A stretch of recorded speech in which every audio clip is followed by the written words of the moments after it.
Talking to one another. It's a little too quiet in the room. I appreciate you all coming either after dinner, before dinner, or after work. I know it makes for a long day, but I think this is going to be really valuable information. I hope you get a couple tools to either take home to use or take home to share. And even though they're not physical tools, they are resources, and we have a few professionals here who will be speaking throughout the evening to hopefully assist you in whether it be planning for your land or managing your land as it is currently existing. Again, welcome. A couple notes before we get started. If you haven't signed in yet and you RSVP'd, just check your name off. If you haven't signed in and you didn't RSVP, just sign your name on the list. That's all I ask, so we know who's here, how many people are here, and it helps us see the success or lack thereof for these events. But it looks like this is relatively successful already because you've all taken the time to come this evening. We have a restroom here. I suggest use the one in the hallway just so we can keep it going.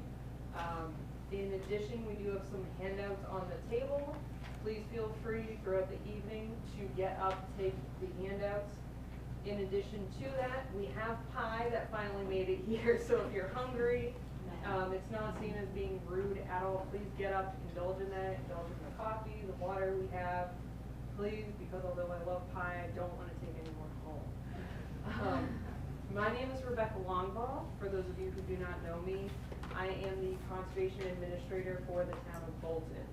My job in a snapshot ranges from wetland permitting, land stewardship, and providing information about natural resources and watershed resources and protecting and developing those. And we have over 2,000 acres that are owned by the town, and we're hoping to increase that, but also we have conservation restrictions, agricultural preservation restrictions, properties in chapter, and each of those tools and categories of land protection and management will be touched upon this evening by Ashley when she's talking a little bit later in the evening. This event and workshop is part of a larger workshop series that was actually sparked and inspired by our action plan in the open space and recreation plan. Bolton pointed out that we needed opportunity for networking with our residents and community, and also providing that education, providing outreach and dependable information to the public. How can we help them? What can we do, and what do they need from us? So this is the last one of the year that we rescheduled from fall because we realized most people in the agricultural field, no pun intended, are working out in the field, harvesting, and doing other year-end work. So we decided to move it to a time when the majority of you are less busy or seemingly less busy so that we get a good turnout. This is part of our larger, and I'm just looking because I don't have it quoted properly, managing and protecting our farms, forests, and open spaces. And that workshop series is a free workshop series just as this one is. And it was a collaborative opportunity with our Agricultural Commission, the Bolton Conservation Commission, the Bolton Conservation Trust, and of course Sudbury Valley Trustees, who has put an immense amount of work specifically in this evening along with our other workshops. So thank you to them as well. Regarding what we will be talking about this evening, we'll be talking about three major items of interest, which is the NRCS programs and supporting your farm's health. We'll be talking about options for conserving agricultural lands in Massachusetts, and preparing for the next generation to care for and take over the land. So I mentioned an acronym, NRCS. Some of you may be aware of what that means, some of you may not. So with that, I'll introduce our first speaker, who is from that organization, the Natural Resources and Conservation Services, Heidi Ramsey. Thank you, Rebecca. Thank you. So hello everyone, I'm Heidi Ramsey. Like Rebecca said, I'm from the Natural Resources Conservation Service, and we're an agency under the Department of Agriculture. We mainly work with agriculturists, people who are producing some sort of agricultural product, which includes forestry. We do also work with folks who want to improve habitat on their land, so you don't necessarily have to be producing a crop to be eligible for some of our programs. Slide. So we're just going to talk about a few things: establishing your farm records. I'm going to go through the conservation planning process fairly quickly, but I think that I would do our agency a misjustice. I don't think that's a real word, but I think that to do our agency justice, we really have to talk a little bit about conservation, because that's really the nature of what we do. Our agency was born out of the Dust Bowl in 1935, when Congress finally decided that we better get our act together literally and protect our soils. So from there, that was the Soil Conservation Service. Many years ago, in 1994, it changed to the Natural Resources Conservation Service, so we focus a little more broadly on everything. And then lastly, just a little bit about programs, and I did leave you a handout here, the alphabet soup. It has a lot of our main programs here, and then of course the NRCS website programs page has a ton of information too. Slide. So we work very closely with the Farm Service Agency. They're almost always housed with us, usually across the hall next door, sometimes in the same space as we are. And that's been the case for many decades. And they help people, they have their own set of programs. So they have actually many more programs than NRCS does. They're mainly a lot of loss programs, crop loss programs, and they don't get into the technical assistance like we do. So FSA serves to help get our producers eligible. So there's undoubtedly some paperwork that you have to do, and so they do help us with that. And NRCS is in almost every county of the United States. So every state and every county, you're going to normally find an NRCS office with a Farm Service Agency office too. So, you know, if you guys want to reach out for help at some point, we're going to help guide you. We're not going to just throw you to the wolves. We'll walk you next door and introduce you to FSA and get you started on the paperwork and so forth. And we can help with that too. So, slide. So, the eligibility requirements, the main things is that you have to just establish a farming tract. And to do that, you have to show control of the land. So you need a deed or a lease, and then you need a parcel map to show FSA where your land is. And then they can actually create that farming tract, put it in their GIS layers spatially so they know where your land is. And then the adjusted gross income is another form that you need. That's basically one that you have to meet the AGI requirements, which I think right now are 200,000, something like that. And it's different for entities because they take, you know, all the people that belong to an entity, an LLC. It gets complicated. I'm not going to get in the weeds on that, but that's just one of the main forms that we have to have you fill out.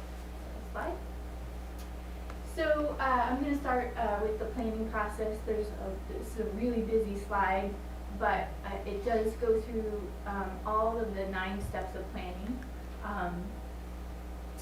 So step 1 is identifying the problems and opportunities on your landscape.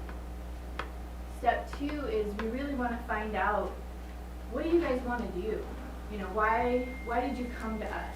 What are you trying to get out of your land? Is there a problem? Are you trying to get your land to accomplish something for you? So we have to take what what you want to do and prioritize that. Step 3 is we actually inventory the resources.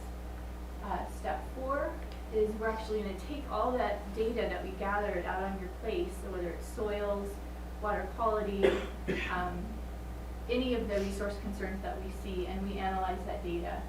And then we come up with some ideas for you to actually complete some practices.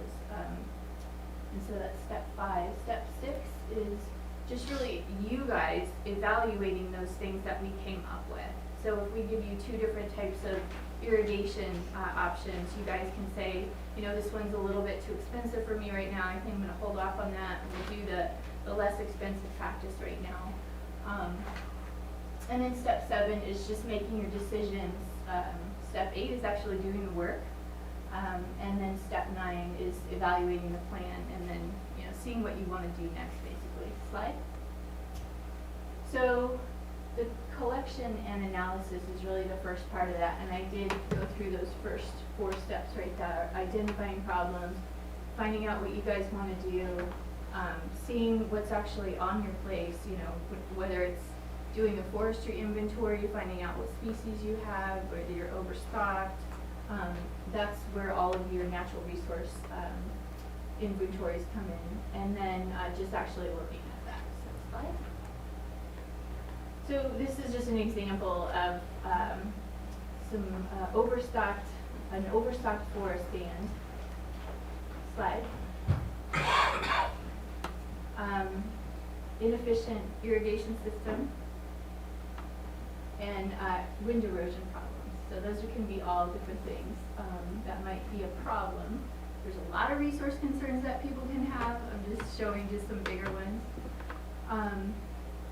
These are just some objectives, of why some people come in to see us, just basics. Slide. So these are what we try to focus on as far as what we're actually looking at. So it's called SWAPA, plus HE, and because we love acronyms, soils, water, air, plants, animals, and humans. And a lot of that is economics, like how is this affecting you? If you have a really inefficient irrigation system, you're paying too much for your energy. We want to take what is happening to you into account as well. And then just energy. Slide.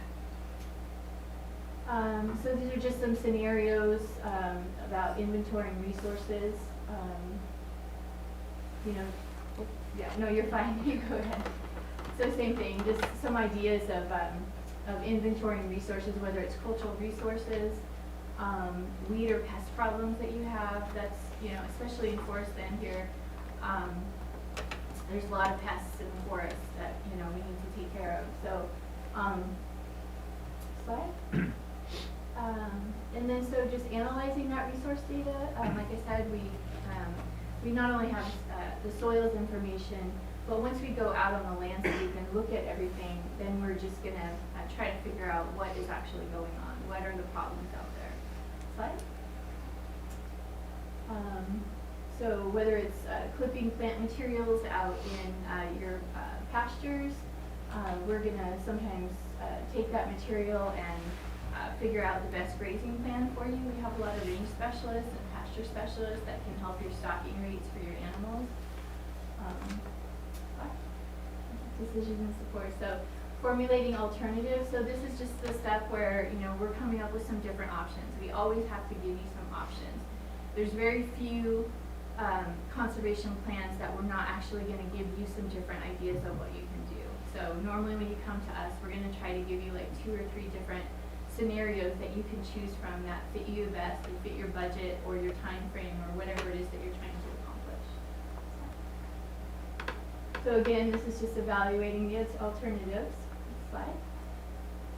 Making decisions. So you're going to sit down with your planner, and a lot of times this is really just kind of taking it home and talking to your family or talking to the other people that help run the farm to see what works best for you guys, especially the time frame and how soon you want to do things. Some of our conservation plans are fairly easy. There might just be crop rotation and cover crops for 1 year. Other ones are, you know, for our conservation stewardship program, that's a 5-year program, so it's a lot more time invested and usually a lot more detail and sort of work that goes into some of the management plans on that. So it can be short, it just really depends on what you're trying to accomplish. But so, and yeah, this is just implementing the plan. You know, we come up with some ideas for you. You guys actually do the work. A lot of times people will actually hire out the work that they want to do because they don't feel qualified or they don't have the time to do it themselves, so they hire it. I'm going to say generally speaking, when you do, if you do apply for financial help on some of your conservation practices, we normally help about 50% of whatever it costs and the labor. Now there are some exceptions to that rule. If you're historically underserved, there's some special categories that actually may get a little bit more financial help, but generally speaking, it's about 50% of your conservation practice. And I didn't mention that I just came here from California just about 6 months ago, so I was born and raised out there. I have family out here, and so coming out to Massachusetts, from where I came from in the high desert was all rangeland, and so there's a lot of stuff for me to learn here, and I have great support staff in Massachusetts and lots of people helping me, so yeah. And just lastly, you know, really evaluating the plan. There's all kinds of things because this is real life when you're doing conservation and farming or anything else. Stuff goes wrong. And so, you know, you really have to look at that, you know, whether it was a seeding failure or, you know, maybe your irrigation system isn't working the way that you hoped it would work. There's just a lot of real life scenarios that happen. And so once you implement your plan, it's really good to sit down with your conservation planner again and, you know, talk about what happened. You know, did this go well? Is this what I actually wanted? And if it didn't go well, you know, we want to adapt and change and try to help you actually get to where you're going. And sometimes we don't always know what you know, we do everything that we can do, but Mother Nature can have her own opinions about things sometimes. And sometimes we have to adapt what we're doing, So lastly, our Farm Bill programs, everything that we do, our funding comes through the Farm Bill, through Congress. And I did, of course, put my field offices up there. I didn't say that, I don't even think you guys, I get nervous when I public speak, so I'm sorry. I hope that I even said my name, but it's Heidi Ramsey, and I'm serving as District Conservationist, and there's 4 counties. It's Worcester, Middlesex, Essex, and Suffolk County. So my field offices are Polden and Westford right now. I did not bring any business cards, so any one of you are welcome to contact me in the future, email me, or call me if you ever need any help. We can follow up with contact information. Okay, great. Yeah, thanks, Ashley. You know, registered. Yeah. So basically what we do, a lot of what we do is financial assistance. I think that probably 95% of the people that come to us want to do conservation, but conservation is expensive, and not everybody can afford that. And so the idea behind that is that, you know, if we can help people do conservation by helping financially, we'll keep people growing food and hopefully keep good habitats and keep our natural resources intact for the future. And these are just some of the programs that we have. EQIP is really, it's the Environmental Quality Incentives Program. That's our largest program that we utilize to fund.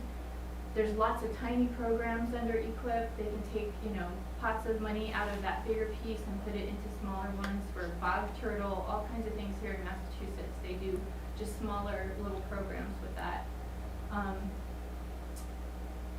Lastly, I just want to mention CSP because it's something that that we are getting more involved in. It's the Conservation Stewardship Program. EQIP is designed more for when you want to fix things on your land. And people can do EQIP contract. I mean, we have people that have done like 10 EQIP contracts over many years. And they just come back. They just say, you know, this is something else I want to do, or, you know, this is a new field that I'm working on that I control. So people can keep coming back and keep doing EQIP. what happens is, you pretty much get your land into the shape that you want it to be. After you've done a few different conservation plans, and you've maybe gotten financial assistance, you don't have to, we can just do technical assistance. But CSP is a little bit, a step up from that, and really what it is it's trying to reward people who are doing good stewardship on their landscape, and keep doing that. And it's also an incentive to try a few new things. So we're gonna introduce people to pollinator habitat, just rotating their crops differently than maybe they ever have. It's just trying to get people to do some new conservation. So the conservation stewardship program is a really good one too for forest. If you or someone that you know is managing their forest well, they are a perfect candidate for CSP, and they can actually get paid for already doing that good maintenance on their forest land through the CSP program. So I think that's it. Is there anything else? Yeah, I think we're good. So thanks everybody.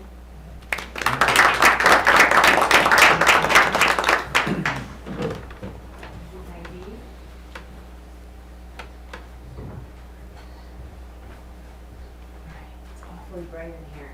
I'm Ashley Davies, Senior Land Protection Specialist at Sudbury Valley Trustees. We are a regional land trust that protects natural areas in 36 communities between Boston, Worcester, Louisville, down to Hopkinton sort of region.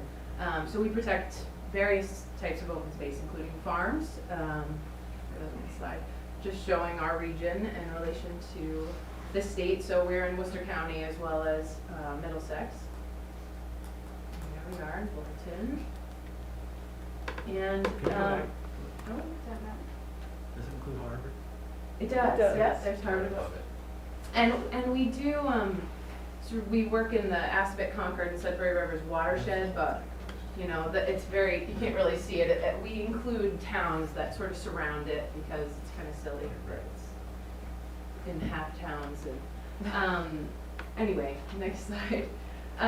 So why do we protect farmland? We're focusing on rivers, this, that, and the other thing. I mean, there are myriad reasons why people protect farmland, but in addition, it is the type of land that's most likely to be scooped up for development because it's already cleared, it's flat, and so we've been losing farmland at a rate that far exceeds other types of land to development since the turn of the last century.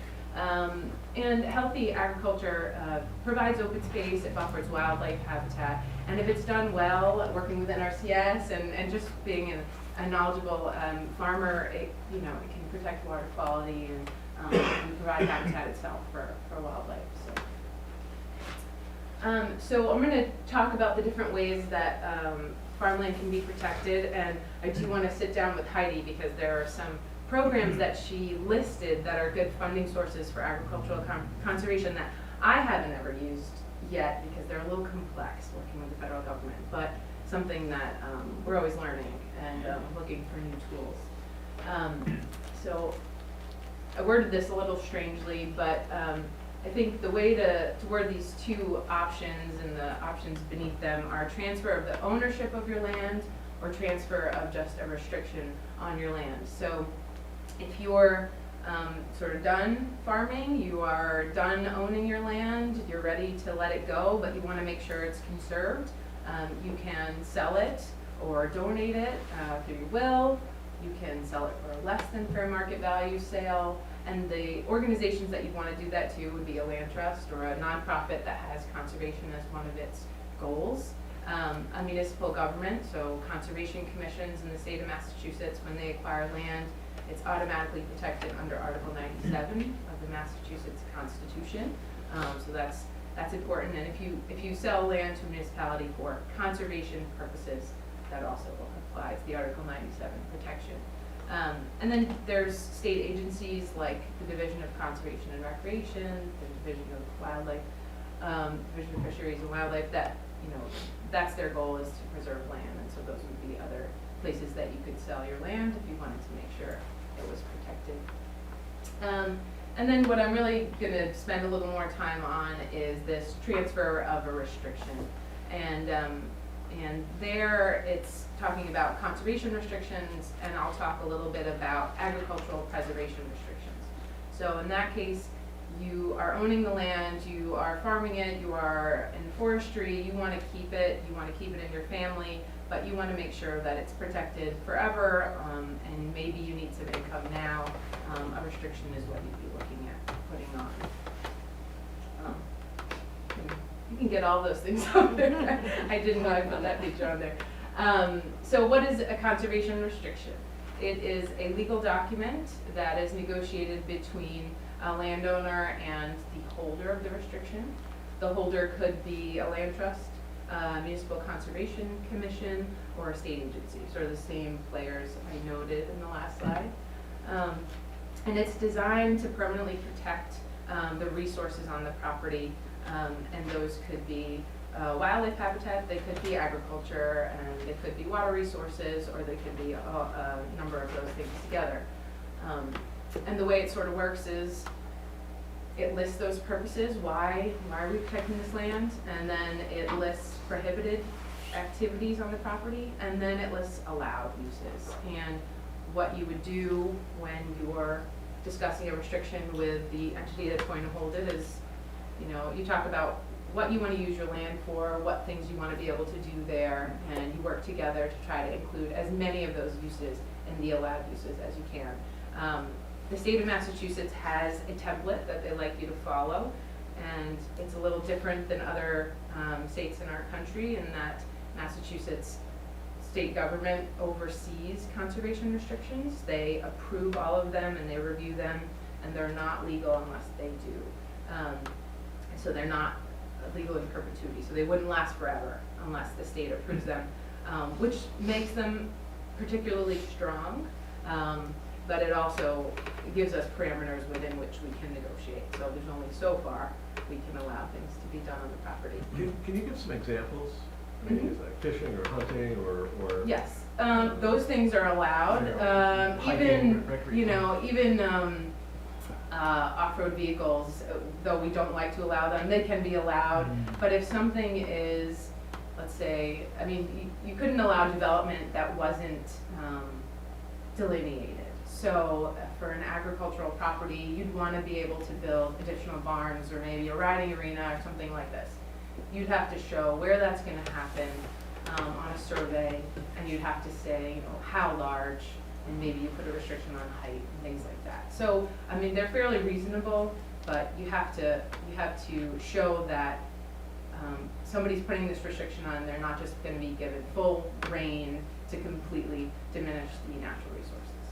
So I think really that's the key in the end. As long as something's not going to diminish the natural resources that are being protected by the CR.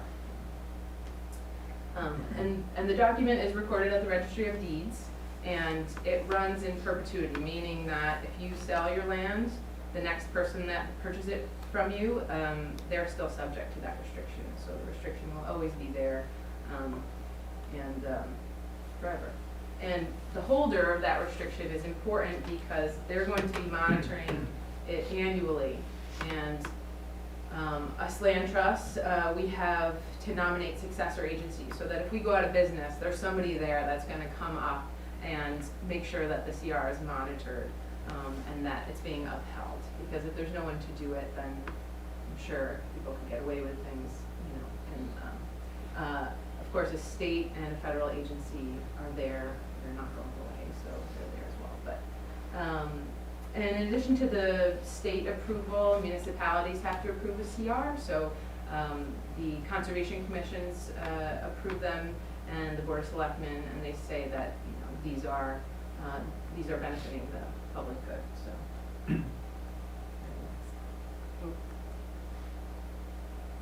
So I think I noted before a couple of reasons why you would use a conservation restriction.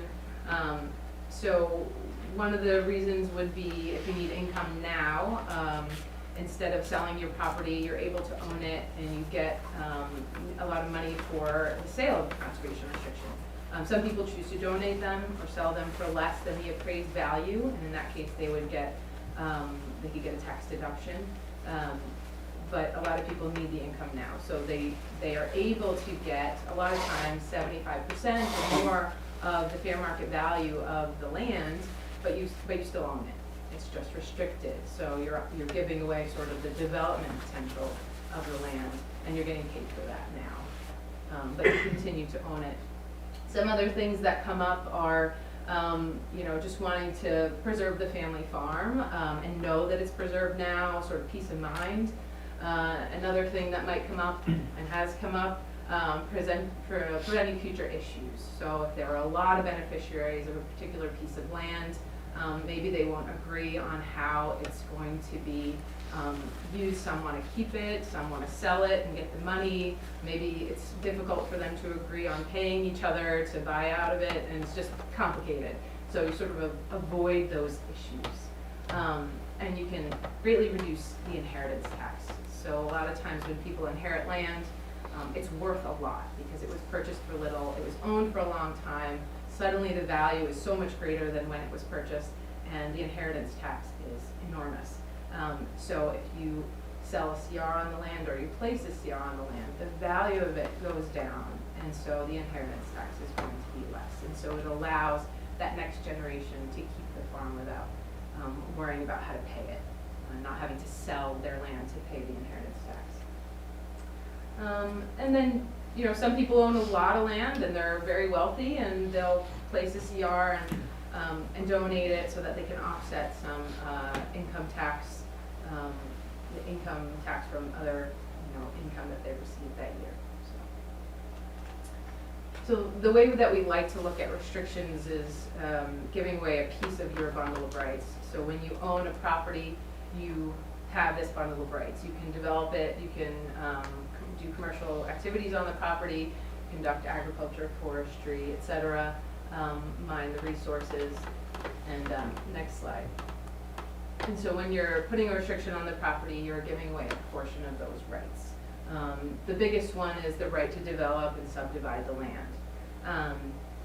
At the outset, when you're negotiating a restriction and thinking about it, you can say, well, I want this piece carved off because I want my child to have that and build a home there, or I want to be able to run my commercial enterprise or build a warehouse on this portion. I don't want anything there.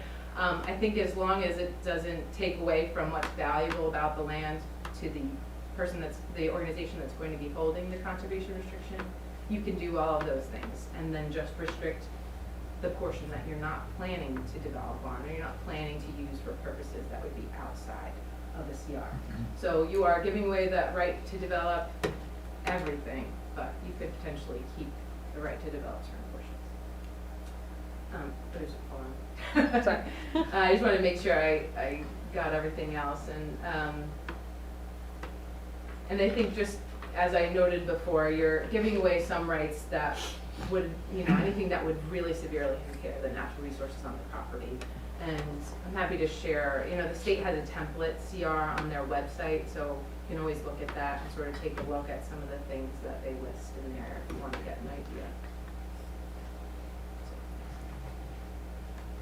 I think we touched on this a few times. You can hold a CR, and it's not only in the state of Massachusetts who can hold a CR, but also if you're looking to get a federal tax deduction, the IRS says that it has to be a particular conservation entity or a state agency or a federal agency. Do you want to just highlight the last line on Oh, that? Because yes. I think that's very important. Yes. So same entity cannot be the owner and the CR holder. So if you were to, for instance, give or sell a CR to a municipality or a land trust, and then you decided, well, I actually want to sell this land too. If you sold it to the same group, then the CR would go away. It's the same organization cannot hold a CR and monitor themselves as the owner. So if, for instance, if Sudbury Valley Trustees held a CR on a property and then you decided you wanted to sell it to them, to us, then we would probably find another organization to hold that restriction, maybe the municipality, so that there's sort of a checks and balances. And it's always good to have a CR even on conserved land because there's just additional protection. But just in the end, the same person or organization cannot hold the CR and own the land. Can't police yourself, right? So, just an overview of the process, and this is the CR process, but it can also go for selling your land for conservation. Usually we will touch base with the landowner, they'll want to meet with us if they decide they're interested in conserving. So we'll meet and we'll kind of talk about desired outcomes, what's the reasoning for wanting to do this, what are the various options, and how can we work to make sure that the conservation meets all those needs. An appraisal is a good place to start. It helps everyone to see what the actual value of the land is, and it can be an appraisal on the full value of the land, it can be an appraisal on the full value or the CR value, so you can go about it a few different ways, and you can appraise, based on carving off a section that you don't want to be conserved, etc. And from there you can negotiate on the price or who will hold it, whether it's a land trust, a municipality, federal agency, etc., and figure out what's possible and whether your requests are possible. Can more than one entity be on the holder? Yes. So Sudbury and something else could be? Yes, so we have co-held CRs with local land trusts, and we've also co-held CRs with towns. In certain cases, we work with towns that even when they buy land for conservation, they want us to hold a CR on it as well. So there are a few ways that it can be done. But yes, co-holding is done often. And for a local land trust, sometimes there's a fear, and not all of them, but some are small and they're volunteer run, and they like to have that extra protection. So if there's no staff or if their board folds, we're there to kind of pick up the slack. So that'll happen. I'll touch on the state tax credit. That's something that would be done early on in the process, and it's something that's beneficial for a landowner if there's no rush. It's a process that takes a few years. And then drafting the CR and negotiating terms would be next. Town meeting vote if needed, and then due diligence. So getting a survey of the property, getting an environmental site assessment, establishing whether the title is clear. These are things that have to be done at the outset. And then often we apply for state grants, grant funding, and we do private fundraising as well. And as I said, the state reviews and approves the restriction. Baseline documentation is assessing the property as it stands now so that it can be monitored against that to make sure that there's no changes in the future. And then closing. And who is responsible for owning it? I mean, if you're putting a restriction on your property, you are owning that land, so you still hold the insurance, you're still the owner, you still pay the taxes. The CR holder is responsible for monitoring it and ensuring that the restriction is upheld. So the Massachusetts Agricultural Preservation Restriction Program it's similar to a conservation restriction, but it's held by the State Department of Agricultural Resources. And differences here, so there are a few differences actually. The State Department of Ag Resources holds it. It requires that the land be in active agriculture and stay in active agriculture. And they have a few things in place, and it may be changing, but that require that you sell the land at ag value, and the state often plays a role in when it's sold, trying to make sure it's sold to a farmer, an active farmer, and keeping it at ag value. And if you go to the next slide, there are just, the APR program is a little more picky about what it works on. They only have limited funds, and a lot of times farms out here are a little more expensive than the farms out west. And so a lot of times they'll focus their work out there, but there have been, like right now we're working on a project with them in Harvard, and they've actually committed a good amount of funds to that farm, so it's always possible. It really comes down to whether the farm is in an area that would allow it to remain viable, whether it has really a future potential to continue as a farm. And so there are a few things that they look at, because that's really their focus. keeping agriculture alive in Massachusetts. So it's just an overview of their process. They would come out to do a field inspection. They need to know that the farm is something that they feel is worthy of their money, and then they would do their own appraisal and make an offer. And a lot of times that comes along with a land trust or a municipality working to see what funds they can bring to the table as well, because the APR program usually doesn't cover the whole purchase.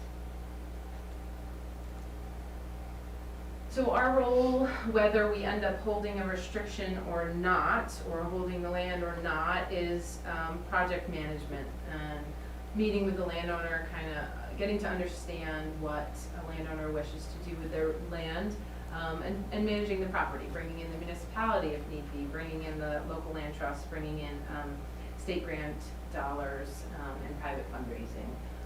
And if we do hold the land, then we have the property steward monitoring that land in the future. I already kind of went over this, but oftentimes we partner with the town and the local land trust. We don't really do any projects without them.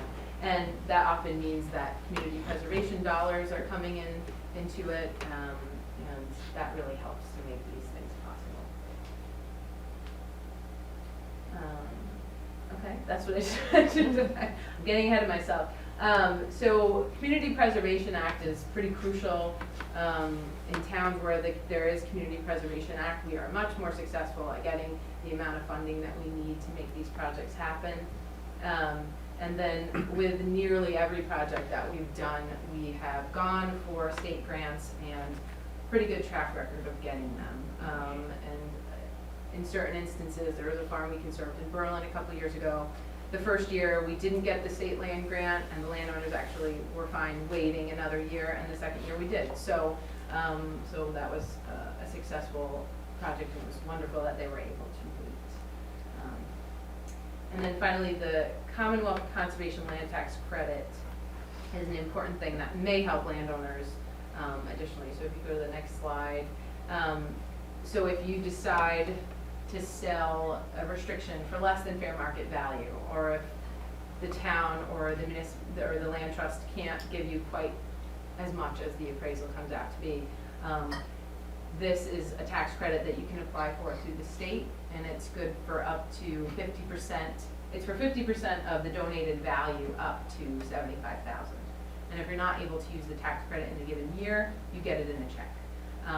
The only catch is that there's a long line, and it's usually about 2 years out to get that money, and you have to wait until the year that the money is available to close on your transaction. But it's a great program, and it really sometimes fills in that gap that makes it all possible. So I'm just going to go through a couple of projects that we've worked on just to give an idea of how it all works. So this was a project we worked on in Upton in 2011. If you go to the next slide. It was, I didn't work on this one, but I know where it sits now, but at the time, for whatever reason, the landowner's financial situation required that she sell. And so the town and SBT worked together to get Community Preservation Act funds to make this happen. A good portion of the property was forested and not farmed, and that portion was sold to the town. The town purchased it. And then the agricultural portion was protected with a restriction. So if you go ahead. This is a map of the property, so you can see that there's a lot of it was forested. It's the piece that's outlined in red. And all of the green areas are protected land, so it was important to the town to protect and purchase the forested areas. And this is what could have happened. Now, I don't recommend that people go out and work with a developer just to get, the land trust and the town nervous, because then it leads to, it can make it so that funds aren't able to come in time. Things aren't able to get lined up. But it does behoove landowners to do some soil testing or things like that, just to kind of know what the property's worth, and it informs an appraisal. So an appraisal can give you a value that's much more realistic if an appraiser knows what's possible with your land. But luckily, that 30-home subdivision was avoided, and this is just sort of a layout of where the funds came from. mostly Community Preservation Act, but a land grant was also put in there and some local fundraising as well. Next slide. And so now it's actually, the CR portion was purchased by a farm family that has a very successful cut flower farm and CSA, and the rest of it has a trail and is conserved. So this is another project with Community Preservation Act funds. This was 2012 in Sudbury. Sudbury passed Community Preservation Act very early, so they had a lot of funds in hand. The next slide. It was a 100-acre farm that was owned by the family since 1700s. They got it from the King of England or something crazy like that. And they, you know, so they had a historic farmhouse they wanted to preserve. They wanted to preserve the farmland, and it was actually farmed by Steve Verrill of Verrill Farms. So the town of Sudbury was able to pass Community Preservation Act for this. If you go to the next slide. This is a map of the farm. The farmhouse here had a historic preservation restriction put on it. Rail trail now runs here, but the open areas are in agriculture and remain farmed by Steve Verrill. You go to the next slide. This was what could have been, and these owners did this, they got this subdivision plan done, knowing that they weren't going to go forward with it, but wanting to know exactly what the value of their land was. And so this is what could have been, and this is what was avoided. And again, a land grant, Community Preservation Act, and some private dollars. So in this case, the town and SVT co-hold the CR, and again, there's a restriction over the home. And this allowed them to restore this house, and they have plans to make it a museum. How many acres on that one? 100 on two sides of the road.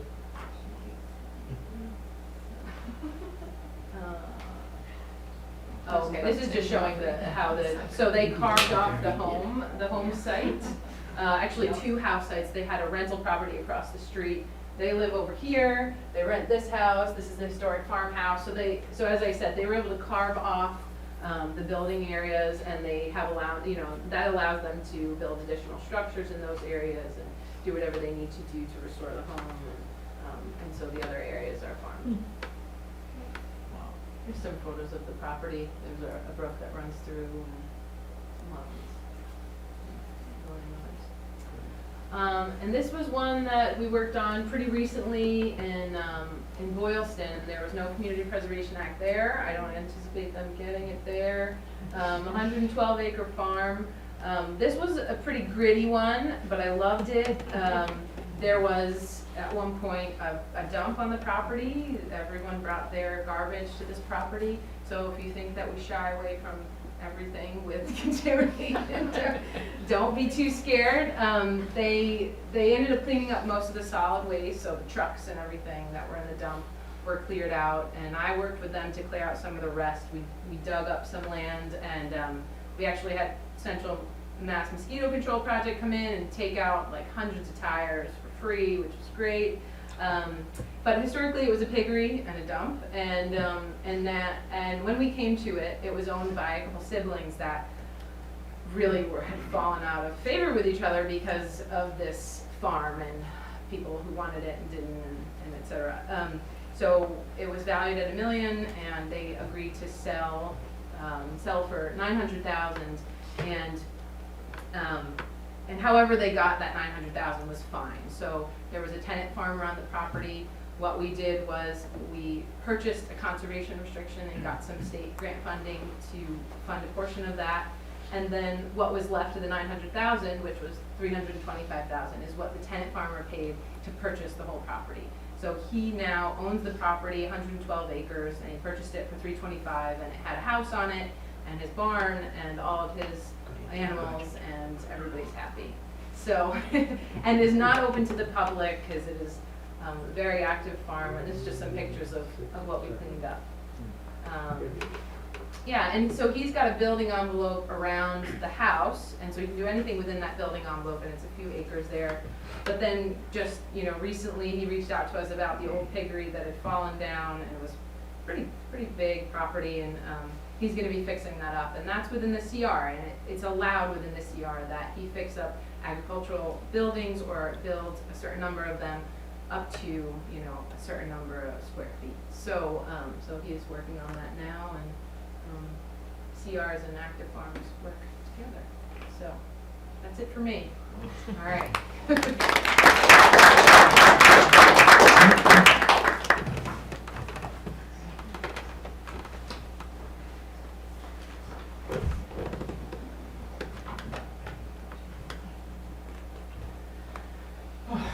Hi. Thanks for joining us tonight, letting us play musical chairs a little bit. So my name is Jay Silverman. I'm with Land for Good. Just out of curiosity, I'm always curious. By show of hands, who's heard of Land for Good before? And we've been working with. Great. Well, that's awesome. More and more people every time. Yeah, you can go to the next slide. So Land for Good is a nonprofit. We work in all 6 New England states, and we basically work to help facilitate getting farmers on land, keeping farmland in production through the next generation, doing a lot of stuff with leases and that sort of thing. And basically, trying to help facilitate those transactions and you know, keep farms viable. So we kind of do that through working with 3 main groups of people. We work with farming landowners, people that are actively farming, looking towards retirement at some point, looking to either pass the farm on to the next generation or even find a successor outside the family if they don't have somebody within the family that wants to take on the farm. We work with farm seekers, people that are looking to either get on their first piece of land through a lease agreement or through purchasing, or people that are relocating or expanding or finally getting a lease, written lease for you know, a handshake agreement they've had for a long time. And then lastly, kind of the flip side of that, we work with non-farming landowners, people that have either inherited a farm or their house came with a 1 or 2 acre field that they're just curious about making available to a farmer, oftentimes through leasing. So those are kind of like the three pillars of groups that we work with. We do a lot of direct one-on-one assistance with people. Yeah, so I'm the Massachusetts field agent, so I cover all of Massachusetts. I'm from Western Mass, so I'm in Conway, Mass, which is close to Shelburne Falls, Greenfield, Amherst, which is basically one town out of the valley where there's a lot of hills and rocks and trees. So I'm a first-generation hay farmer up there. I've been obsessed with hay since I was 2 for reasons nobody can figure out. It's like I imprinted on it or something. And so yeah, I've been having my own farm and haying business up there for the past, I'm about to go into my 9th season. But the thing that's been really fun for me, because I've been with Land for Good for about going on 3 years. And you know, I'm a first-generation farmer. I was a farm seeker. All my hay land is rented, so I'm leasing land from farmers. A lot of them are landowners, many of which have either inherited farms or have a parcel. And I grew up working for a hay farmer in town. And while I'm not taking over his operation exactly, he keeps kind of, as he winds down what he's doing, he's kicking customers in fields and stuff my way. So it's been kind of a blast to take that background and really apply it to working with landowners and farmers in the state. So there's a lot of different types of landowners we work with, and I guess I'm just kind of curious by a show of hands who here is an active farmer, either whether that's thinking about retirement or whether that's just actively farming land. That's great. How about successors or first generation farmers? Okay, great. That's just something for me to know where I go with that. How about folks that own farmland but aren't actively farming it? Okay, great. No, that's really helpful to know. And yeah, we also work with plenty of other types of landowners, whether it's the state or towns or federal government or other institutions. So the reason why this is important is that, as we all know, farms are not only disappearing, but there's a lot of farmers that are retiring from farming without actually having a successor or somebody to take over the farm. And this data is actually from the 2012 census, so it's there's an updated version coming soon. There's people crunching those numbers, but basically just showing that there's a lot of in every 10-year period, there's a lot of farmers that are retiring, and there's a lot of land that's essentially going to change hands.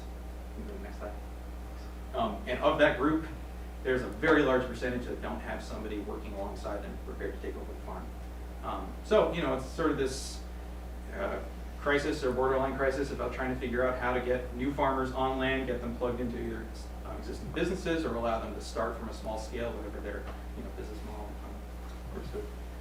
So yeah, as I said, one of the big things we do is farm succession planning. We work with senior generation families or junior generation families on how to get that farm transferred into the next generation. Again, that could be somebody related, or we also work, I'd say about half of the farms we work with on that have no idea who the next successor is going to be. They have kids that aren't interested, or they don't have kids, or there's nobody in the family that's interested in taking the farm over. So there's a lot of people involved in this process. There's, people that are interested in farming, people that are sometimes interested in selling the land and really trying to, it's like that case that you brought up of folks inheriting a farm and it sort of being a mess. Sometimes if left to the will of the estate, it can be a real mess with the folks who inherit the farm. So we try to, get people to work on this. Ideally, our dream is to get people to think about it, 10 or 15 years before they're ready to stop farming. Because, as farmers, it's really hard to think about when the time is to stop farming. So we really, try to stress that when we talk about retirement or when we talk about succession planning, it does not mean a hard stop from farming. It runs the gambit from people that want to sell the farm tomorrow and move to Florida to people that always want to be involved, always want to be on the tractor, but want to start getting either the next generation or somebody else involved in the day-to-day decision making to see the viability of the business continue and to see the land stay in farming. So it's a big elephant to try to tackle. Say how do you eat an elephant one bite at a time? That really applies to this process and can sometimes take a year or two just to kind of get the plan in order.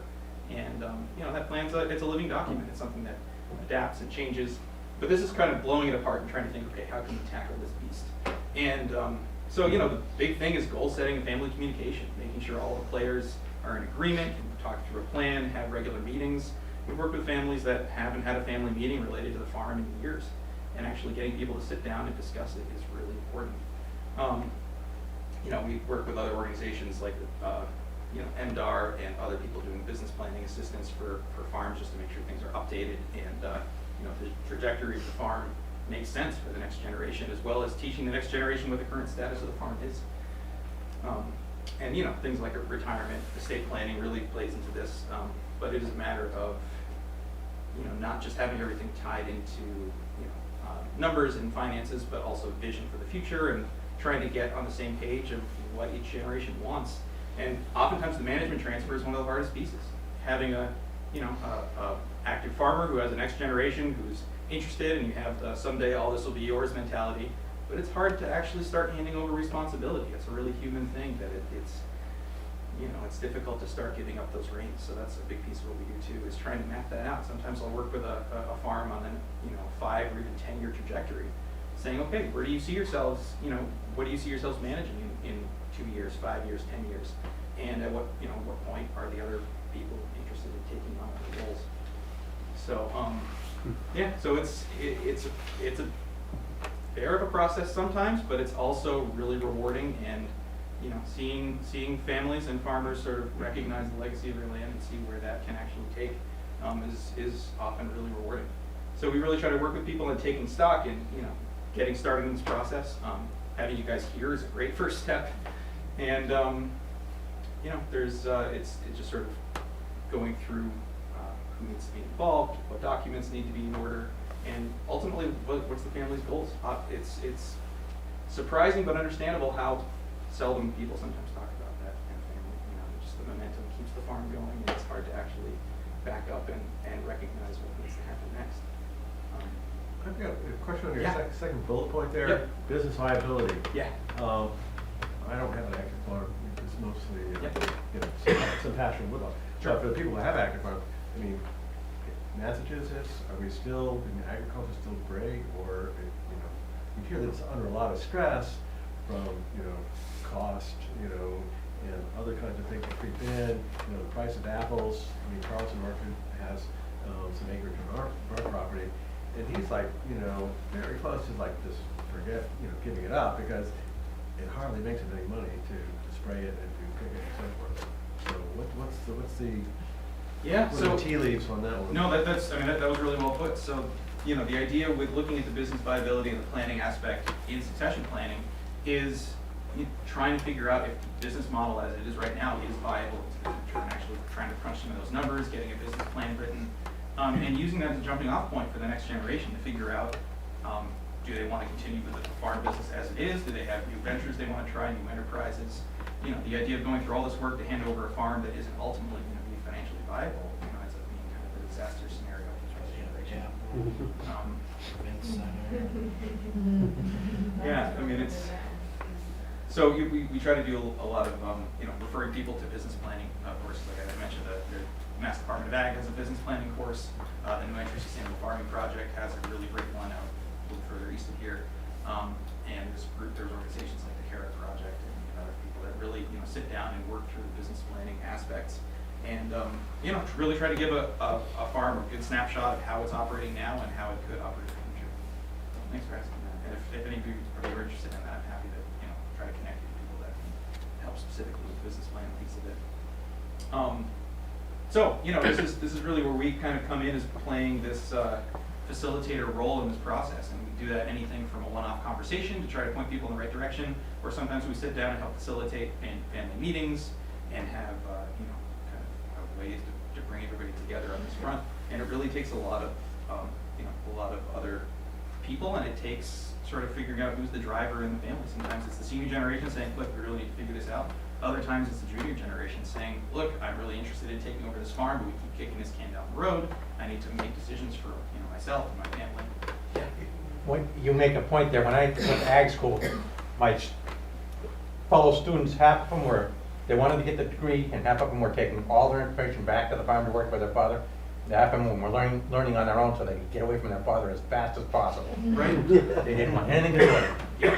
No, it's absolutely. And we see that a lot too, with people going off the farm, working for a while, coming back. But other times where people stay there and there's a lot of strife happens with even the management brains not really being handed over in a timely fashion. There's stories of a farmer that said, oh, my son's just not quite ready yet. And the farmer was 92 and the son was 90. And so it's a really human thing. I think about my own farm and think about, handing over the operational reins to somebody, and it's really hard to think about, but it's something that's so necessary in order to keep the viability of the business going. And sometimes that can be a really gradual transfer and be really fulfilling for parties. I think the other thing that's hard too today around here, I mean, you talk to Farm Bureau and stuff, they'll say there's more farms in the state now than there were, but they're not full-time farms. Right, absolutely. So you're seeing a lot of, trying to diversify into how you can make off the farm income to basically keep the farm alive. Absolutely. No, I mean, the face of farming is definitely changing in that way. There's plenty of full-time farms, but there's lots of people that, have off-farm income. And for myself, I know for a fact that I can't make my business model work on a full-time scale. And, it's been really rewarding for me to be a part-time farmer with that and to be relied upon income. And it's sort of that slippery slope of, deeming some people hobby farmers versus part-time farmers versus full-time farmers. But it's a really good point that it's not as simple as perpetuating the same format that it always has been with the way farms work. So you only work 60 hours a week as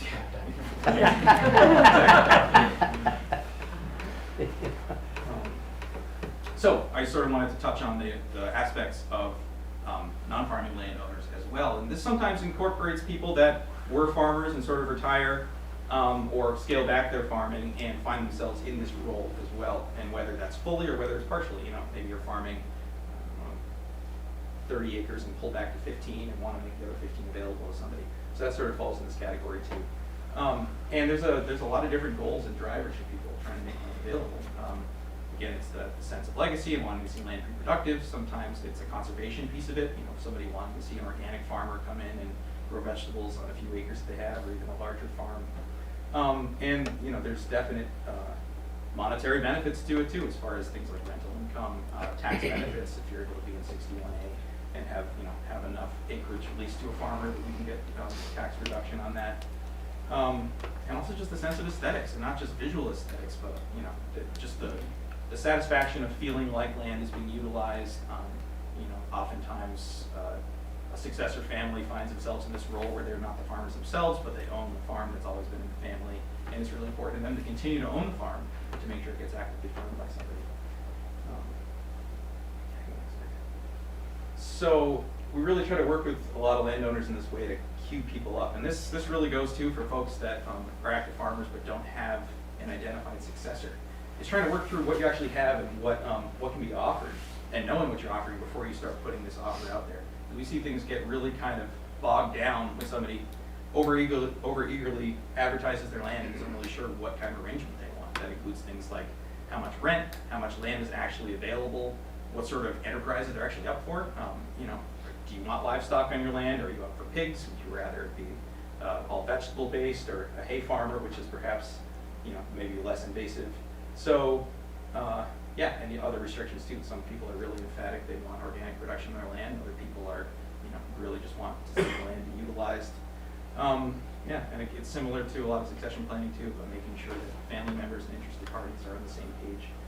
And one thing too that we do a lot of work with people on leases, and some folks are really eager to jump into a rough draft lease and use that as a negotiating tool, and that can be great, but we really try to work with people to start with a rough draft that's in plain language, maybe with bullet lists, and use that as a negotiating tool with somebody, because the process can get really bogged down with a full rough draft legalese lease, and then, you know, no matter who's the first party that made it, whether it's the tenant, whether it's the landowner, but trying to make changes to that, you see people's eyes glaze over really quickly. So trying to first start with a plain language document, really trying to get things ironed out, even following the same format as a lease, and that's something, you know, I'm absolutely happy to be helpful with, to get both parties agreeing verbally on what they want, and then turning that into an actual, you know, rough draft legal document to take to an attorney for finishing touches. And we've got some examples and stuff that I'll point to in a little bit. How many folks have utilized the web soil survey, just out of curiosity? Great, that's awesome. Well, I say it should be another one of the wonders of the world that the USDA was able to take soil, you know, soil cores across the continent of the United States, like the 70s and 80s, and really get, as best as they can figure, pretty accurate maps of the soil types underfoot. And this can be a really helpful tool with bringing somebody new onto the land to farm it, and especially if you're not actively farming it yourself, and there's grass or weeds or shrubs growing, it's sometimes difficult to tell what this land is actually well suited for. So we really try to lean on this tool as kind of a cursory overlook of a piece of land, and to help figure out what it's well suited for, and to help incoming farmers understand what it's well suited for. And this could apply too to an existing farming operation that might need to switch tax to the business planning and figure out diversification. If they've always been a grass-fed dairy, you know, and somebody wants to try growing vegetables, you know, usually you can tell pretty quickly by the land if it's conducive to that.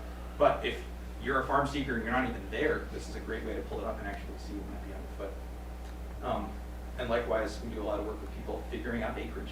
Oftentimes that back 10-acre field used to be 10 acres, but every time you brush hog it, the branch is growing a little more, and you move in a little bit, and suddenly it's in 20 feet from where the, you know, where the stone wall used to be, or where the boundary of the field was. So helping people figure out what's really there and what they can advertise, and also likewise what an incoming farmer has to work with is really important. And that's something I'm happy to be helpful with too. Not to do a lot of stuff with that. So yeah, we try to offer, you know, resources to the stuff. We have a lot on our website, a lot of guides and sort of one-page exercises. And you know, if you're feeling self-motivated and self-directed, and like you want to take a crack at some of that stuff, I'm also happy to help kind of curate those and point you towards what might make sense. And one of the things we do too is we help to run the New England Farmland Finder website. How many folks have heard of New England Farmland Finder? Great. Anybody used it? It's okay if not. Okay, cool. Well, I think I've got a slide on it for the next one. Yep. So this is basically a region, so all 6 New England states. We run, Land for Good runs it in partnership with 3 other state farm linking sites in Vermont, Maine, and Connecticut. They each have their own state-specific farm linking site, and the other 3 states, including Massachusetts, don't. And this is basically a place for available farm properties, either for sale, for lease, for other kinds of arrangements, to be posted online with all kinds of different criteria, acreage, water sources, infrastructure. And we have, I think right now, about 2,500 subscribed farm seekers all over the 6 New England states that are, you know, a lot of them are just dying for the right farm to pop up either near them, or they're willing to move across state lines to make it happen. So, you know, one thing we often hear from people is saying, are there really farmers out there that are interested in my land? You know, it's, the state of farming is really rough. It's a really rough lifestyle. We don't hear enough about people that are interested. And I know for a fact, working with a lot of them, that they're absolutely out there. And so sometimes it's, I use the example of like AM, FM radio, that a lot of incoming farmers are turning to the online mediums, and a lot of, I don't want to say outgoing, but you know, they're not always advertising looking in the same places. So we're trying to use this as a tool, and it's gaining in popularity, and we're seeing more and more transactions happen on it, and people finding each other, and the right fits happening. It's been really encouraging. So if that's something you're interested in, it's a site that's totally free to use. You can sign up as either a farm seeker or a property poster, create a property. And I just so happen to be the site administrator for it. It's one of the hats I wear with Land for Good. So if you're stuck and want help or advice with it, by all means, please reach out to me. I've got my card over there, but also you can just hit any of the, I don't know exactly what it says, not help me, but if you need help on the site, there's plenty of links to ask for help, and that'll end up coming in my inbox, and I'll gladly talk to you about anything you might want on that. But on the Land for Good site, we also have, like I said, we've got toolboxes. We've got one for leasing, we've got it for farm seekers, transfer planning, landowners, and there's a lot of things in there, anything from a one-page guide to a really in-depth, book about, for example, what to do if you're a farmer without an identified successor. And I do want to plug too, we have a build a lease tool. Leasing is a big piece of what we do. We try to get people, 90 to 95% of the way there before getting an attorney involved, and really understanding what goes into a farm lease and how do farm leases need to work. So we've got great attorneys around here, some of which understand farms, some of which don't.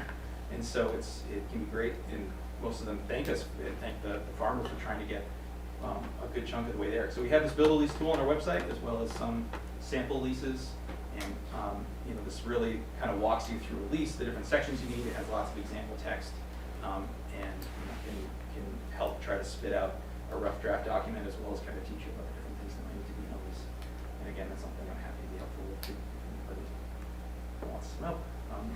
So yeah, thank you guys for coming. And it's definitely a nice group here, and it's nice to be on this part of the state. And it is potty.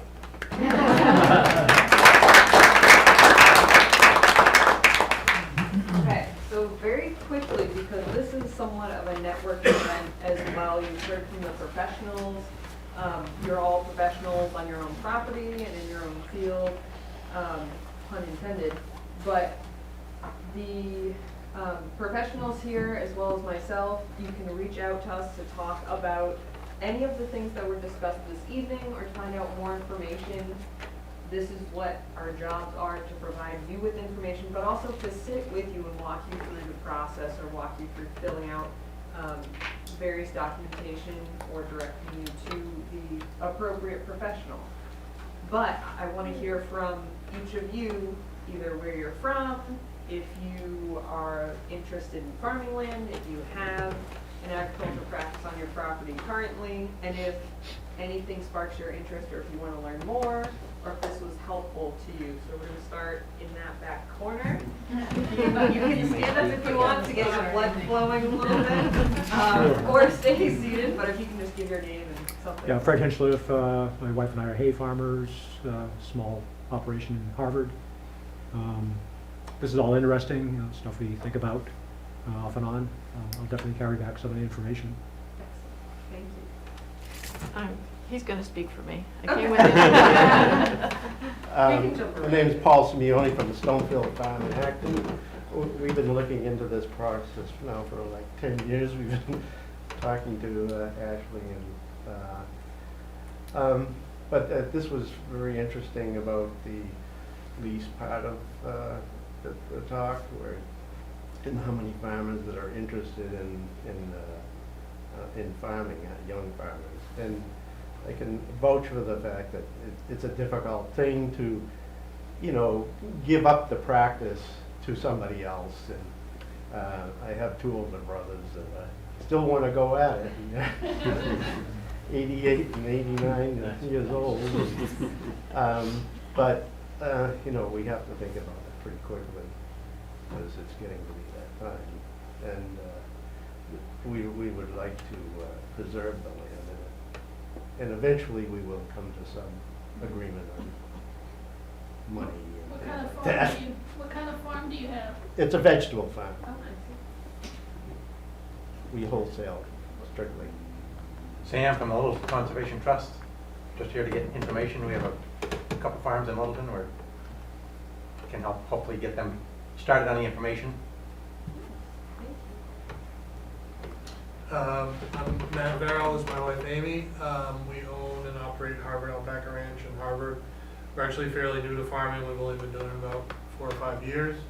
We're fortunate we have a fairly young son, he's 24, who is passionate about farming. So we're hoping we have somewhat of a succession plan in place, but we also just kind of getting into it, so we hope we have a long time in front of us, but we're also interested in sort of the conservation aspect and thinking about, we want to expand and diversify, sort of all that information. So. Well, this is a good starting point. Who made it? Or you can go next. We'll jump. Karen and Dawn Green, Westwood Orchards in Harvard, Mass. We have our next generation. Dawn and I still work though on the farm, and we've been working on transferring to the next generation. It's not easy. We've probably been working on it for 10 or 15 years now. It's just a process, but we'll get there.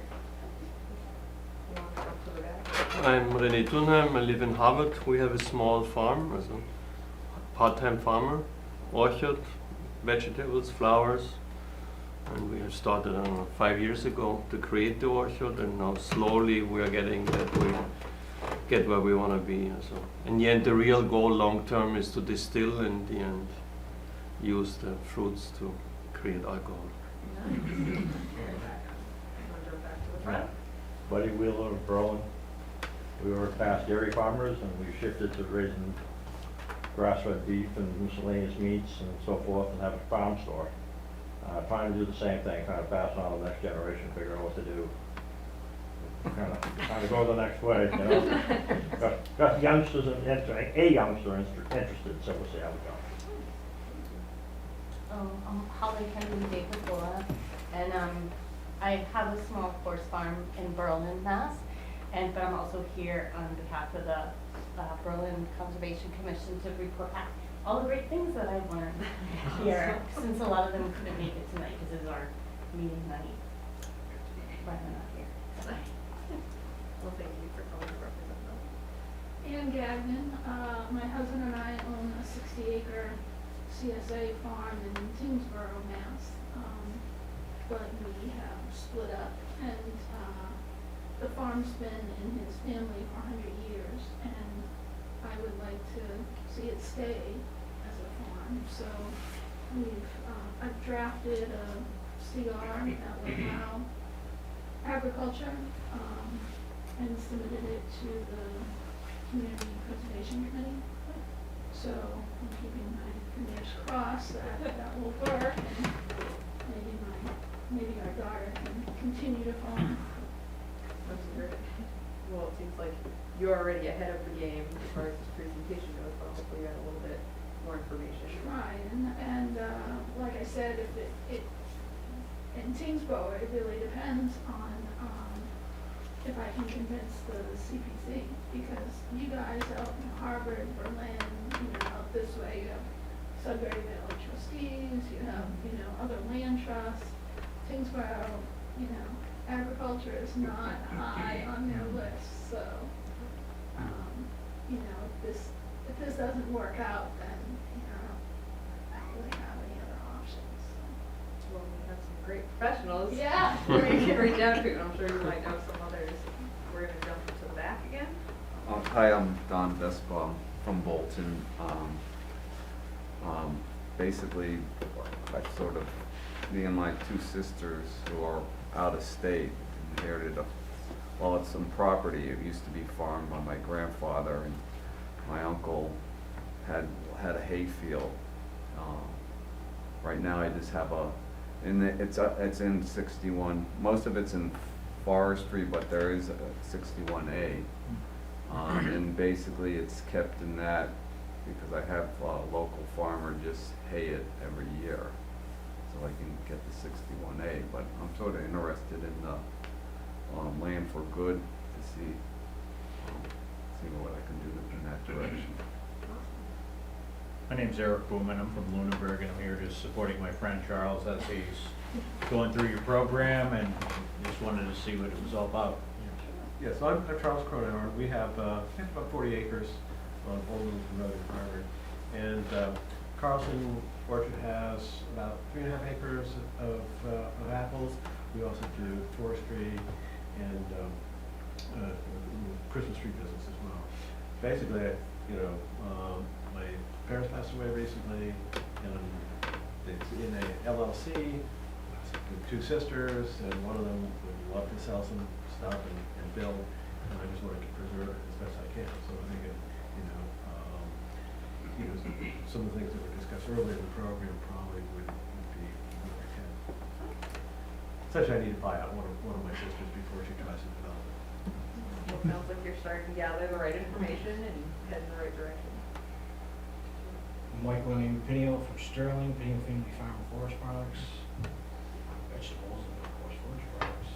Dealing with the fun of family, trying to keep the farm a farm. I've been doing it since I was 11 years old. Property recently transferred to my mom and her 2 brothers, and it's gonna be fun. Thank you.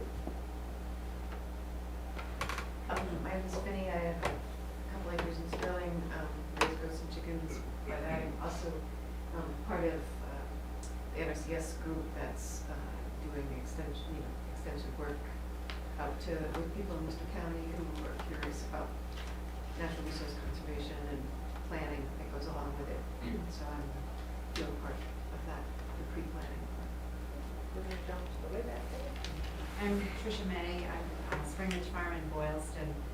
We're only 10 years in business and getting old, so we are still growing our business and planning to be able to pass it on to the next generation at the same time. So we have some growth in front of us, but we don't have a good plan for the next crew. So this is all very, very helpful. Jim Lee, I'm on the Harbor Conservation Trust, and we have several agricultural parcels now, and we'll probably be acquiring more, and so we're interested in trying to match up with like the Land for Good, have people actually use the land as it is right now.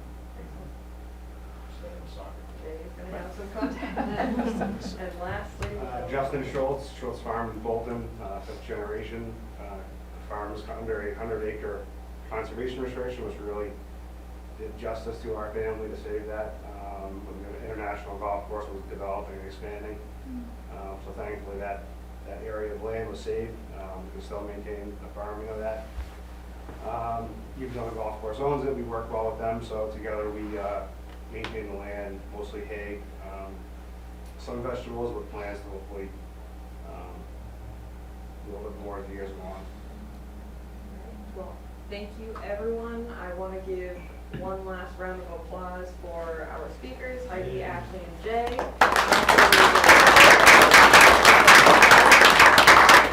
Thank you all for coming out. Again, I can't say it enough. Not only is it good for me to make the contacts with all of you and put names to faces, or faces to names rather, whether I've been contacting you via email or over the phone or just simply sending out advertisements, same with the other professionals in the room who were speakers in the room. We still have some handouts. We have plenty of pie. I'm serious. Please take some before you leave because I don't want to take any home. I will if I have to, but I'd rather not. And thank you again. If you have any questions, please contact either your local Conservation Commission, local Ag Commission, Sudbury Valley Trustees, NRCS, Land for Good. You can always call my office as well, even though I work for the town of Bolton. I can at least direct you to the appropriate contacts or try and walk you through the process of either planning and directing you to Jay or walking you through a potential conservation restriction. We also have, as one of the examples that Ashley gave, we have a lot of trails throughout our conservation properties in Bolton. It's something we encourage, but not something that's necessary. But if you're interested in doing that as well, that's certainly something that I can talk you through. But thank you again. Please remember, if you haven't signed in, sign in, grab some handouts. Again, I'm forcing the pie on you. Have a safe drive home. Thank you so much. Thank you.